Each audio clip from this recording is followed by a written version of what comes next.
ಗುರು ಇವ್ರು ಮಾಡಿದ ಕೆಲ್ಸಕ್ಕೆ ನಮ್ ಪ್ರಿನ್ಸಿಪಾಲ್ ಸರ್ ಹತ್ರ ಉಗಿಸ್ಕೊಂಡ್ರು. ಗುರು ಬೆಳಗ್ಗೆ ಎದ್ದ್ ನೋಡ್ತಾ ಇದ್ದೀನಿ ಸೂರ್ಯನ ಕಾಣಿಸ್ತಾ ಇಲ್ಲ ಗುರು. ಇದಕ್ಕೇನು ಉತ್ತರ ಕೊಡ್ತೀಯಪ್ಪ?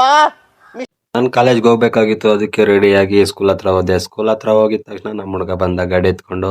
ಆ ಗಾಡಿಯಲ್ಲಿ ಹತ್ಕೊಂಡು ಸೀದಾ ಕಾಲೇಜ್ ಹತ್ರ ಹೊರಟ್ವಿ. ಇವತ್ತು ಕಾಲೇಜಲ್ಲಿ ಇಂಟರ್ನಲ್ ಟೆಸ್ಟ್ ಇತ್ತು. ಕ್ಲಾಸ್ಗೆ ಹೋಗಿದ ತಕ್ಷಣ ನಮ್ಮ ಹುಡುಗರೆಲ್ಲ ಫೋನುಗಳು ನೋಡ್ಕೊಂಡು ಕುತ್ಕೊಂಡವ್ರೆ. ಆದ್ರೆ ಹುಡುಗಿರು ಓದ್ತಾನೆ ಅವ್ರೆ ಗುರು. ಅವ್ರನ್ನ ಕೇಳಿದ್ರೆ ಯಾವ ತರ ಓದಿದ್ದೀರಾ ಅಂತಂದ್ರೆ ಅವ್ರು ಹೇಳಿದ್ದು ಈ ತರ ಇತ್ತು ರಿಯಾಕ್ಷನ್. ಈ ಒಂದು ಅದ್ಭುತವಾದ ಕ್ಷಣಕ್ಕೆ ಭಾರತವೇ ಸಾಕ್ಷಿಯಾಗಿದೆ. ಬೆಳಗ್ಗೆ ಇಂಟರ್ನಲ್ ಟೆಸ್ಟ್ ಅಂತೂ ಆಯ್ತು, ಆದ್ರೆ ಮಧ್ಯಾಹ್ನ ಇನ್ನೊಂದು ಟೆಸ್ಟ್ ಇತ್ತು. ಅದಕ್ಕೆ ಪ್ರಿಪೇರ್ ಆಗ್ರಿ ಅಂತ 1 ಅವರ್ ಗ್ಯಾಪ್ ಕೊಟ್ಟಿದ್ರು. ಆ ಗ್ಯಾಪಲ್ಲಿ ನಮ್ಮ ಹುಡುಗರು ಏನ್ ಮಾಡ್ತಾವ್ರೆ ನೋಡಿ. ಹಿಂಗಾದ್ರೆ ಯಾರು ತಾನೇ ಸುಮ್ಮನೆ ಇರ್ತಾರೆ ಗುರು. ಅದಕ್ಕೆ ಪ್ರಿನ್ಸಿಪಾಲ್ ಸರ್ ಬಂದು ಎಗ್ಗ ಮುಗ್ಗಿ ಬೈದ್ರು. ಆದ್ರೂ ಬೈಸ್ಕೊಂಡು ಉಗಿಸ್ಕೊಂಡು ಎಲ್ಲ ಕಾಮನ್ ಆಗೋಗಿದೆ ನಮ್ಮ ಹುಡುಗರಿಗೆ.